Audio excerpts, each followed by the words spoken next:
Muy buenas noches, amigos de Zona Geriátrica, el espacio del adulto mayor, conducido por radio, transmitido por Radio Miraflores Televisión desde Lima, Perú. El día de hoy tenemos un programa especial, nos visita virtualmente desde Asunción, Paraguay, el doctor Edgar Aguilera. El doctor Edgar Aguilera es médico internista y geriatra, jefe del Departamento de Asesoría Técnica de la Dirección de Adultos Mayores del Ministerio de Salud Pública del Paraguay. Asimismo es profesor emérito de geriatría de la Universidad Católica de Asunción. Es un profesional con muchísima experiencia en temas de adulto mayor. Es egresado de la Academia Latinoamericana del Adulto Mayor. Y el día de hoy nos va a hablar sobre un tema muy importante que tiene que ver con los adultos mayores, tiene que ver con el mismo COVID y tiene que ver con el corazón. Vamos a hablar sobre la anticoagulación. Bienvenido, Edgar, y muchas gracias por visitarnos. Buenas noches, Carlos, Jorge, a la audiencia. Muy complacido de poder estar con ustedes, solo que siento mucho que la visita sea virtual. Me hubiera gustado que sea presencial. Las veces que he estado en Lima, Lima es una ciudad preciosa, y las veces que he estado en Lima disfruté, pero al máximo estar en Lima. La última vez fue hace un año en el Congreso peruano, curso peruano de envejecimiento, donde Bueno, pude compartir con todos los colegas. ya habrá ocasión para poder compartir y conversar tanto en Lima como en Asunción. Edgar, el día de hoy vamos a hablar sobre la anticoagulación y yo quisiera que para empezar nos definas al público en palabras muy sencillas qué es la anticoagulación. Sí, la anticoagulación es un proceso de desaceleración de los mecanismos clásicos de coagulación. Generalmente cuando existe una enfermedad, el proceso de coagulación se acelera y hace que sea más rápido que lo normal. Entonces la anticoagulación es una vía por la cual buscamos desacelerar ese proceso e incluso evitar que ocurra la coagulación. Las personas mayores son muy susceptibles a este aceleramiento. A medida que avanza la edad, las posibilidades de que necesitemos anticoagulación son mayores, va aumentando a partir de los 65 años. Requiere ya mucha gente de anticoagulación y hay enfermedades que acompañan al proceso de envejecimiento que hace que el requerimiento todavía sea mayor. ¿Te podría decir en términos populares, si es que tú lo aceptas en esta entrevista, es para la anticoagulación es como aguar la sangre, ponerla Es más como, fluida? claro, es como aguar la sangre, diluir un poco más la sangre.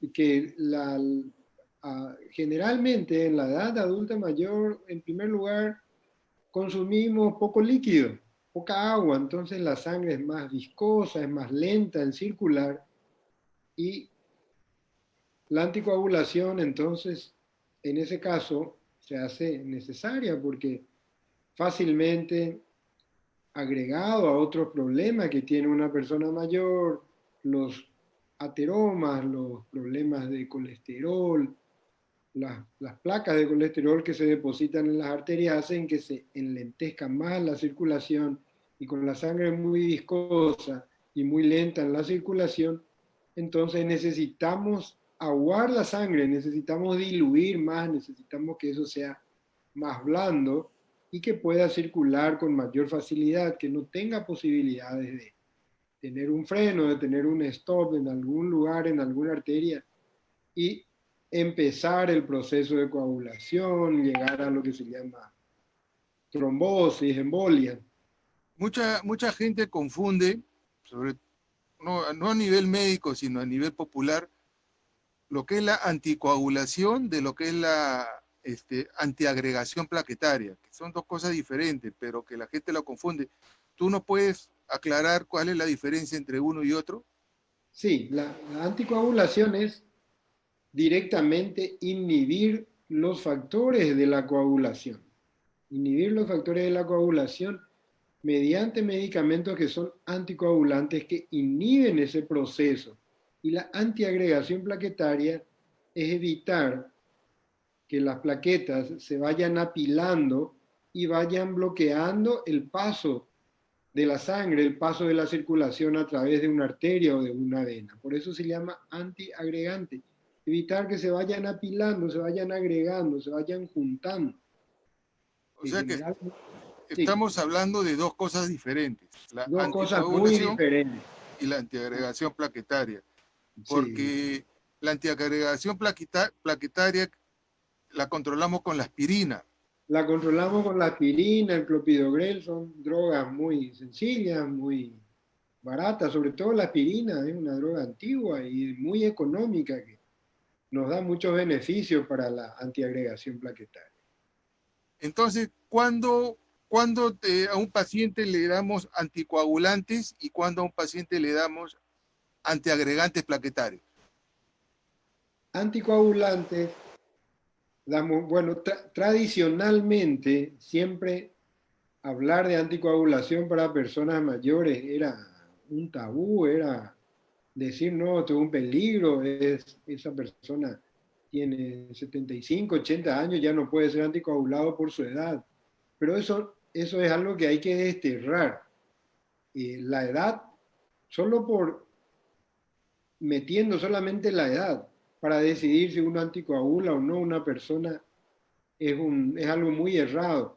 Lo que interesa es, aparte de la edad, es un factor sumarle las comorbilidades que tiene la persona mayor. La persona mayor, supongamos una persona de 75, 80 años, solamente tener en cuenta eso es un error. Hay que ver qué otros factores tiene, es diabético, es hipertenso, es dislipidémico, es muy sedentario, por ahí hace lo más frecuente para los mayores, la causa más frecuente de anticoagulación es la famosa arritmia conocida como fibrilación auricular, que es cuando el corazón está latiendo a destiempo, tiene focos ectópicos que hacen que vaya latiendo irregularmente. Entonces, cuando uno tiene varios factores que se van sumando, como estos citados, entonces allí se justifica la anticoagulación. O Pero si sea la que persona... Sí, sí, Carlos. para si tenemos una persona con arritmia, en el caso de esta arritmia famosa que se llama la fibrilación auricular, esa sí es indicación de anticoagulación. Esa sí es indicación de anticoagulación, Carlos. Hay un score, el score CHAP-2, es digamos, como una fórmula de cálculo de quiénes deben ser anticoagulados. Y una persona con fibrilación auricular que tiene 75 años y más, por esa edad de 75 y más ya se le suma 2 puntos.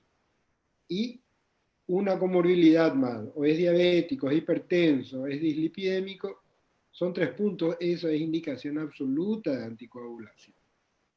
¿Y qué pasa si a un enfermo con fibrilación auricular no se le anticoagula?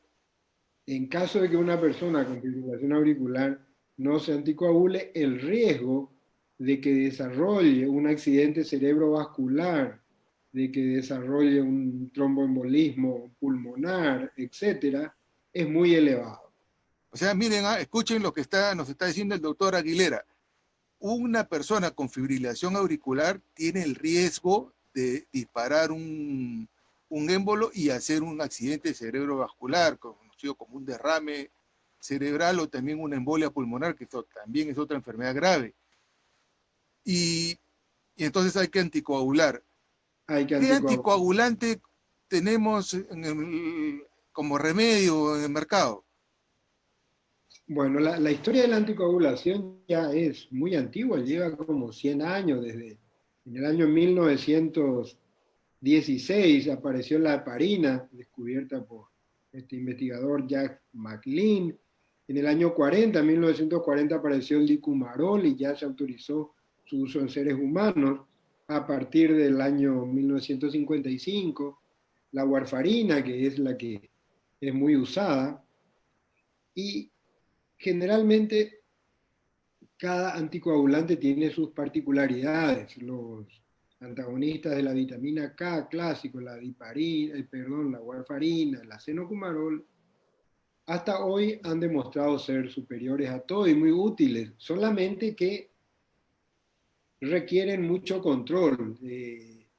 El margen de seguridad es muy estrecho, requiere hacer unos análisis, que es el tiempo de protrombina, y el INR que hay que mantener entre 2 a 3. La mayor, el 70-80% del tiempo hay que mantener en ese rango. Y para que uno esté seguro de que esté en ese rango, tiene que hacer análisis periódicos, acudir a su médico, cardiólogo, cada mes por lo menos hacer esos análisis, que a veces son un poco tediosos, pero hoy existen otros mecanismos que son unos anticoagulantes directos, anticoagulantes antitrombínicos, que no requieren este control, son de fácil uso, solo que el costo de los mismos es muy elevado. Acá en mi país, el costo mensual de anticoagular un paciente con estos nuevos anticoagulantes que no requieren control, que tienen un buen margen, un buen perfil de seguridad, fácilmente está por los $100 y más, pero Sí, acá también son caros. Y lo peor del caso es que no los cubre la seguridad social, entonces el los enfermo tiene cubre, que comprarlo. tiene que comprarlo. Y es mucho, $100 es mucho para una persona mayor. ¿Y cuál es el riesgo de recetar anticoagulante? ¿Por qué? Porque tú nos has dicho que hay un margen hay que controlar con un análisis de sangre, De el sangre, tiempo de sí. protrombina, el INR, que son unos análisis de laboratorio. ¿Cuál es el riesgo de la anticoagulación con una persona? ¿Qué puede pasarle? Cuando pasamos el INR, cuando pasamos de 3, el riesgo de producir un sangrado es muy elevado. Puede producir un sangrado en el aparato digestivo, una hemorragia digestiva, rectorragia, y a veces es en gran cantidad que produce muchos problemas al paciente y al médico que lo atiende, o bien hemorragias cerebrales, puede producir hemorragia cerebral. Y cuando está menos de 2, la anticoagulación no es óptima, entonces igual corre esa persona, ese paciente, el riesgo de tener su accidente cerebrovascular, su embolia o su trombosis. O Por sea, eso, quiere decir de que la sangre se pone tan aguada que corre el riesgo de producir hemorragias espontáneas. así mismo, Carlos. Tan aguada se pone que puede producir hemorragia, ya sea en el aparato digestivo o a nivel cerebral, dar una hemorragia cerebral o una hemorragia digestiva, debido a ya un exceso del aguamiento que producimos. Entonces, escuchen, amigos, la indicación es buena. El tomar anticoagulante con la warfarina nos va a prevenir un infarto cerebral, pero hay que hacerse controles de forma regular porque se puede aguar mucho la sangre y traernos el problema de las hemorragias. Pero creo que también hay otras indicaciones de la anticoagulación, ¿no? Claro, sí, personas, por ejemplo, las personas que se operaron de una prótesis de cadera, una prótesis de rodilla, el postoperatorio de los operados de cadera y de rodilla es muy susceptible a producir una trombosis o una embolia. De cadera por lo menos son 6 semanas posterior a la cirugía que tiene que recibir esa prevención con anticoagulantes. En ese La persona caso operada y ocurriría de una rodilla, trombosis, pero en la pierna, ¿no? en La la pierna. pierna, sí, en No se la pierna, mueve, pero por ahí puede migrar también a los pulmones y hacer un tromboembolismo pulmonar. una trombosis venosa profunda, ¿no? Que Una la pierna trombosis se venosa hincha. profunda, sí, en las piernas. Ok, entonces, y aparte el doctor nos ha dicho que existen unos anticoagulantes más modernos que no requieren de tanto control, pero el problema es lo económico, pues son mucho más Es caros. el costo, sí. Y son más seguros, aparentemente, son estos nuevos anticoagulantes, son más seguros y pueden ser usados en personas mayores sin mucho riesgo de sangrado ni de que la sangre se agüe demasiado, usado en la dosis adecuada, no produce ese riesgo, el riesgo es mínimo.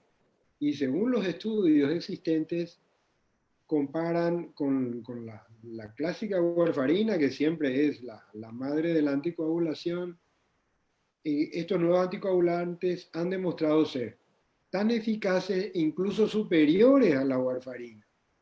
Solo que nos limita el costo. En países como el mío, por lo menos, donde la economía no va tan bien, tratar de anticoagular a todos con los nuevos anticoagulantes es muy difícil. Hacemos lo que Entonces, podemos. el doctor ya nos explicó de que hay la anticoagulación es diferente a lo que es la antiagregación plaquetaria, son dos cosas diferentes. La antiagregación plaquetaria se maneja con aspirina, nos dijiste, ¿no es cierto? Sí, sí, con aspirina, sí. ¿Y cuándo recetamos aspirina y cuándo recetamos warfarina? Bueno, ya warfarina ya quedó claro. ¿Cuándo se receta aspirina? Para que Aspirina, quede claro para el público. aspirina se receta para prevención de una embolia, una trombosis, que puede ser en los postoperatorios no complejos, cirugías de vesículas, cirugías post-apendicitis, etcétera. Personas que están muy quietas, están muy sedentarias, se mueven poco. La prevención de la aspirina en la trombosis llega a un 22%, pero sumado a una movilización precoz, eso va aumentando. Si le sumamos el otro antiagregante, el clopidogrel, se eleva al 28% de prevención. Y sumado también al movimiento precoz, a la deambulación precoz, eso va aumentando.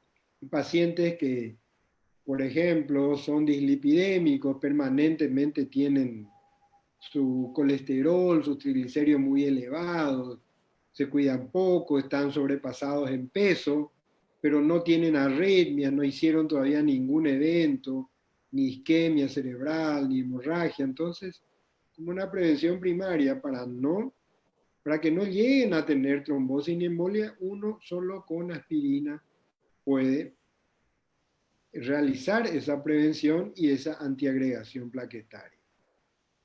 Tengo entendido que Diabéticos también la aspirina te puede prevenir de infartos al corazón. también puede prevenir de infartos al corazón, de isquemias cerebrales.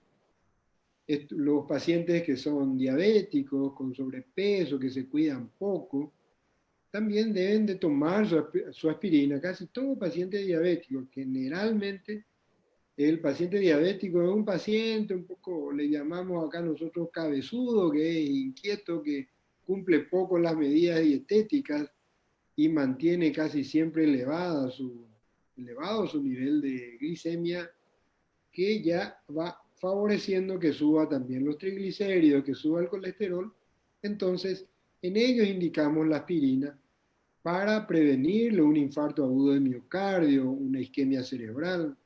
Miren qué interesante, el doctor Aguilera nos está diciendo de que uno puede prevenir, hacer prevención primaria tomando aspirina en el caso de que sufran de colesterol elevado, triglicéridos elevados, diabetes, sobrepeso, vida sedentaria, eso para prevenir un infarto y también un infarto cerebral.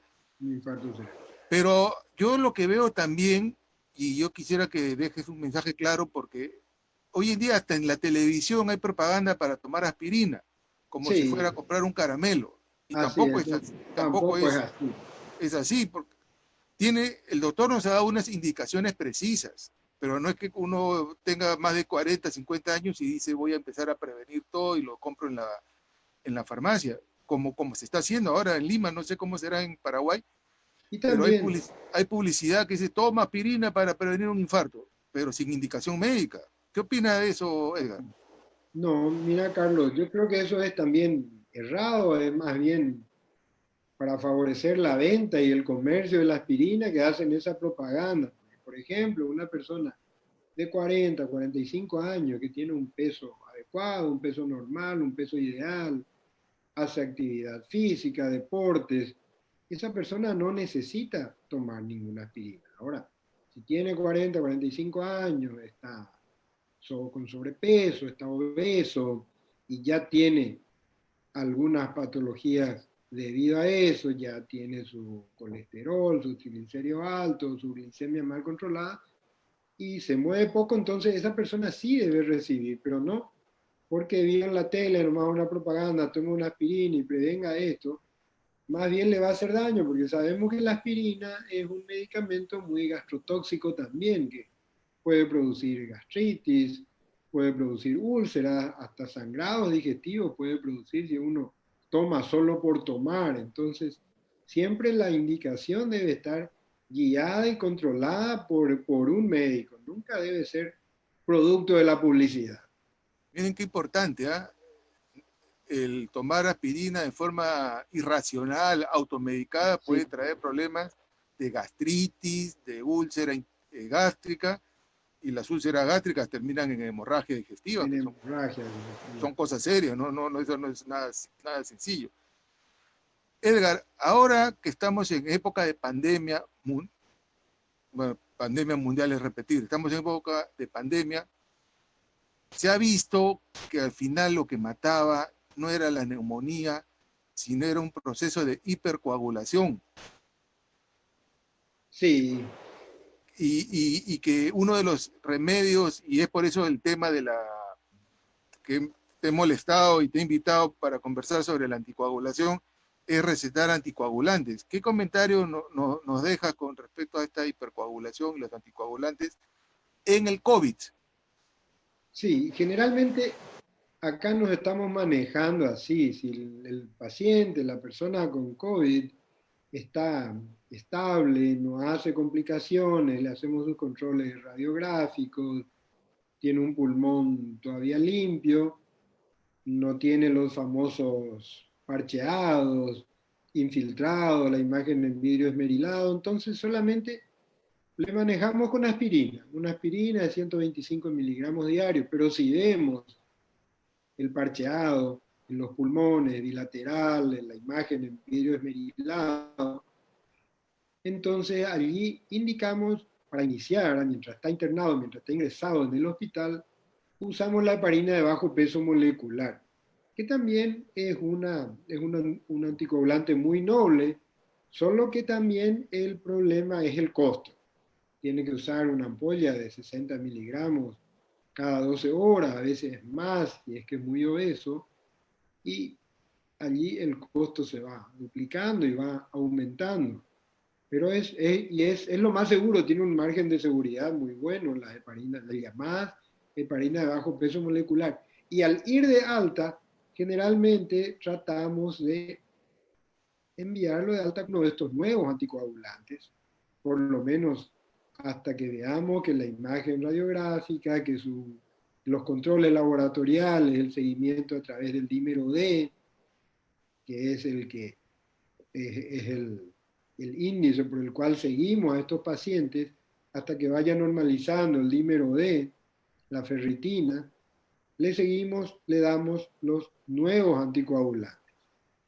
Entonces, ya sabemos porque también el 80% de personas infectadas por COVID se manejan en domicilio y no Así se es. complican, sino No, salen con su paracetamol y su antigrip, con básicamente con paracetamol, reposo y ahora sí, la ivermectina y la citromicina que decíamos muchos ya se automedican y toman. Bueno, me llaman a mí mis pacientes y le digo, estoy tomando, bueno, continúa tomando, no, yo creo que mal no le va a hacer.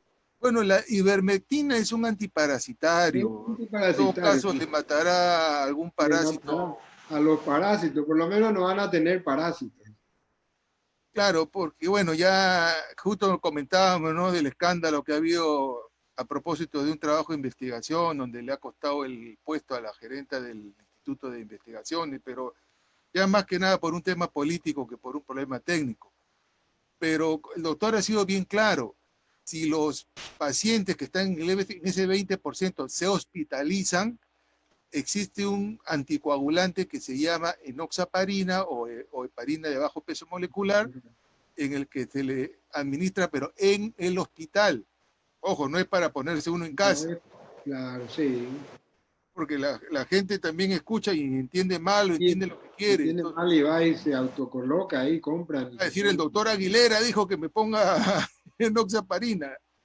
Sí, y es un remedio que se aplica en el hospital para anticoagular, porque lo que se ha visto que lo que mata en el COVID no es la neumonía en sí, sino No es la neumonía, claro. un Sí. estado de coagulación generalizada donde te compromete todos los órganos, te compromete el pulmón, el riñón, y al final el enfermo se muere taponeado con un montón de trombosis y coágulos. De trombosis, de coágulo en todas las arterias, sí.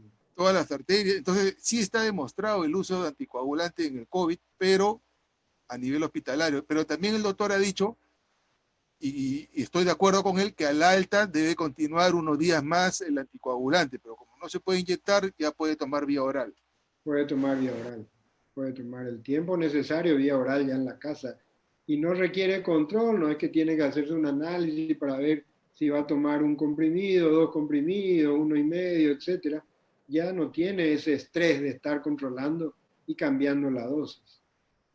Y si ya pasó el problema de la infección del COVID, ya tiene su inmunoglobulina G de memoria estable y el paciente está estable, sugeriría que tome aspirina como preventivo o Sí, ya no. sí, Carlos, nosotros le continuamos, le seguimos con una aspirina dependiente de la edad. Si el paciente tiene mucha edad, una aspirina de 81 miligramos al día, le indicamos por lo menos que siga por un mes más, 2 meses más. Y si es más joven, le damos de 100, 125 miligramos de prevención. Si es joven ya hay que mandarlo a hacer actividad, ¿no? Porque el Hacer actividad movimiento ya de es a poco. también lo que Así previene la trombosis. El día de hoy nos está visitando Brigitte, nos está Luz Cáceres, Berly Ortiz Palomino, que es colega, lo conozco, Anita Tito desde el Canadá, Soledad Rodríguez, Guillermo Lara, Berta Pardo, que es colega, Nora Díaz Castillo, Jaycee Ruiz, Alida Mata. Hay un televidente que nos está preguntando, el señor Guillermo Lara, dice, buenas noches, soy una persona que me gusta comer frituras. ¿Eso afecta a la sangre? ¿Cómo evito eso sin dejar de comer mi fritura? O sea, el señor Lara está preguntando si comer frituras afecta a la sangre.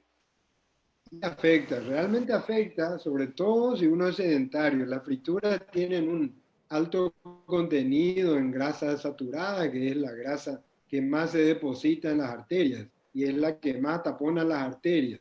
Pero si el señor Lara es una persona que tiene un buen nivel de actividad física, puede seguir comiendo su fritura, toma una aspirina, a lo mejor se hace un control de colesterol y triglicéridos, si está un poco elevado, una atorvastatina, y podría seguir comiendo su fritura para no privarle de lo que más placer le da en la vida, que es comer su fritura. Pero de vez en cuando, no todos los días. No, no, no todos los días, no, no vivir almuerzo y cena con su fritura. Claro, puede comer, pues, me imagino, su bistecito, su huevo frito, pero una vez a la semana, Una ¿no? vez a la semana, claro. Y La- haciendo su chequeo y viendo si necesita alguna otra medicación adyuvante, algo que pueda ahí disminuirle el peligro de que las grasas saturadas vayan depositándose en las arterias. O sea que la anticoagulación, recapitulando algunas cosas para que quede como mensaje, se puede dar de forma preventiva y se puede dar de forma como tratamiento. Así mismo, Carlos, se puede dar de forma preventiva y como tratamiento. Para prevenir, ya el doctor lo dijo, infartos cerebrales, infartos cardíacos, se puede tener claro la diferencia entre antiagregante plaquetario y anticoagulante. Son dos familias de medicamentos totalmente diferentes. Y la aspirina es para prevenir infartos, prevenir, como ya dijo, porque a veces, como ya lo comentamos, en la televisión sale la publicidad, toma aspirina y previene un infarto. Tampoco es cuestión de ir a la farmacia de la esquina y comprarlo, Claro, y ¿no? comprar y tomar. Sí. Tiene que indicarlo el médico. Así mismo. Edgar, muchísimas gracias por tu participación desde el Paraguay. Nosotros nos conocemos hace muchísimos años, tenemos una Hace larga muchos años. amistad y yo quisiera que te dirijas bueno, este programa lo ve toda Sudamérica, toda Latinoamérica, un mensaje final para los pacientes adultos mayores. Sí, Carlos, el mensaje que les quiero dejar es de que la anticoagulación en pacientes mayores es algo demasiado posible, demasiado corriente. No se debe tener miedo, no poner solamente la edad. Tiene 90 años, ya no puede ser anticoagulado con 90 años, no. Hay que mirar la edad, hay que ver qué otros factores tiene. No es la anticoagulación un tratamiento solo para personas jóvenes. La anticoagulación también es para personas mayores. Toda persona mayor que necesite anticoagulación debe ser beneficiada y sometida a este tratamiento sin ningún temor y sin ningún miedo. Solamente que siempre deben estar controladas para no tener excesos. Y hacerle llegar también como mensaje que toda persona mayor anticoagulada tiene siempre un manejo más complejo, no un manejo común, no un manejo sencillo como un paciente joven. Es esa el mensaje Miren que les quiero hacer llegar. qué mensaje tan claro y tan bonito, que no discriminemos al adulto mayor por la edad. Si porque es un remedio que, como ya el doctor lo dijo, tiene un riesgo de sangrado, entonces hay que hacerle el análisis de laboratorio de forma regular para ver si está muy aguada la sangre. Si está muy aguada la sangre, se le baja la dosis. Pero no por la edad uno va a discriminar, porque nosotros en la Fuerza Aérea, cuando yo trabajé en la Fuerza Aérea, fuimos los pioneros en anticoagular a los pacientes con fibrilación auricular, como que tú has mencionado, que es la indicación. Y Sí, no sí. sé, no los anticoagulaban precisamente por la edad, decían, no, mucho riesgo, puede sangrar, puede ocurrir algún tipo de sangrado espontáneo. Y sin embargo, nosotros los anticoagulábamos con warfarina, pero, como tú bien has dicho, le hacíamos sus controles de coagulación, de INR, y nos ha ido muy bien, y hemos prevenido y hemos hecho prevención de cuántos derrames cuántas vidas hemos salvado, y sobre todo calidad de vida, ¿no? Porque cuando a un enfermo le da un infarto cerebral, su vida cambia y se trastorna. Así es, Carlos. Edgar, muchísimas gracias por tu participación. Has sido bastante claro, conciso y directo en los conceptos de anticoagulación, antiagregación plaquetaria y las indicaciones de cuándo anticoagular y cuándo dar aspirina. Amigos, eso ha sido todo por hoy en Zona Geriátrica, el espacio del adulto mayor, transmitido por Radio Miraflores desde Lima, Perú. Será hasta el próximo miércoles. Muchas gracias, Carlos. Saludos a la audiencia. Anticoagularse cuando está indicado. Ninguna contraindicación, por más mayor que sea.